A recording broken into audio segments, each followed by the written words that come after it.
Tonight I finished watching The Power of Myth, which is a Bill Moyers interview with Joseph Campbell. And Joseph Campbell, he died in 1987, I believe, and was an expert on myths. This was, I believe, the last interview that he did. It was a 6-part series. If you have Netflix, you can check it out. And it really affected me strongly. It felt like so relevant to what I've been experiencing in my own exploration of spirituality this last 12 years or so. It seems as though by studying all these different myths and all these different world religions, all these different beliefs, he could see that each one of them in and of itself was not the story, but that taken together as a collective, there are themes that can help people to figure themselves out and find who they are and what experiences they want to have.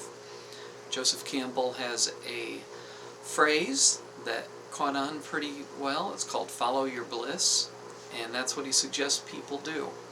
There was an emotional segment in this Power of Myth series where he's talking about a father telling his child to drink his juice, and the kid didn't want it, and the mom said, "Don't make him do what he doesn't want to do," and the dad said, if he's not going to do what he doesn't want to do, how's he going to survive? He'll die if he doesn't do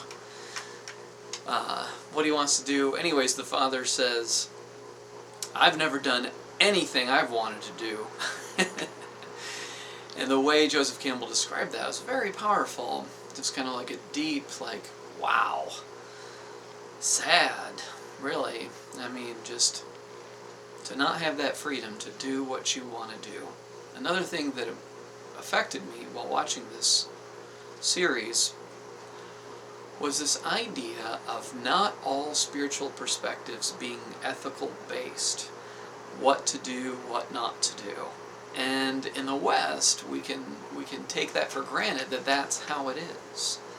That how to behave rightly, how to be a good person is what's so important. And there are so many different ways of interpreting God, interpreting Spirit's purpose in our life. But it's pretty liberating to think that it doesn't have to be about morality. It doesn't have to be about what is right behavior, wrong behavior. It can be just a story that you learn about yourself through by seeing how you are God-like and how you are spirit-like. There's a common theme in these various myths about transcending your bodily identification and moving into your spirit identification. And I think that's very powerful.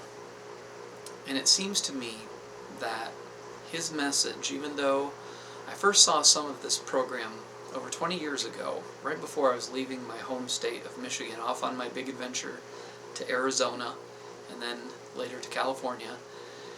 And so I had lived a pretty, sheltered life, hadn't been exposed to much spirituality. I was still an atheist at the time I first watched it, but it resonated, and I can still, as I watched it again all these decades later, some of the images still remained vivid to me.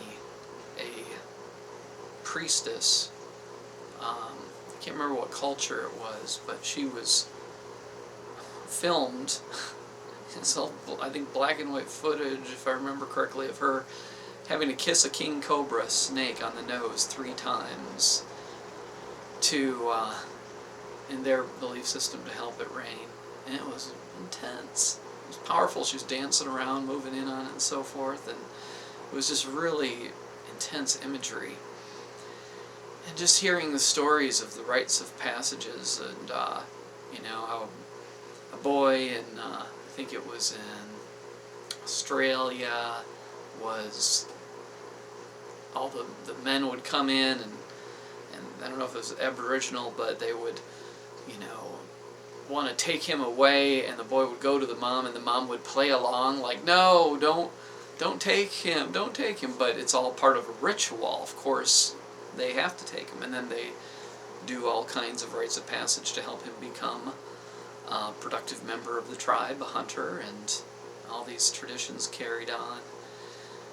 But I feel as though by watching this program, it's such a reminder of how wherever we live has such a big influence on how we perceive spirituality. But by really understanding the global variations and then the global similarities in spirituality, we can get to some core principles that can be helpful in understanding the human experience. So I'm going to call this video Joseph Campbell is a classic because I feel that he really holds up well. There's not a lot of things that I can watch from 20 years ago that hold up well, but he's dealing with archetypes that don't change. And I thought of the word classic in relationship to classical music. My humanities teacher in high school talked about, you don't get sick of classical music in the way that you do with pop songs. I think that by classical music not having words and really being deeply connecting, it stays relevant, like Joseph Campbell.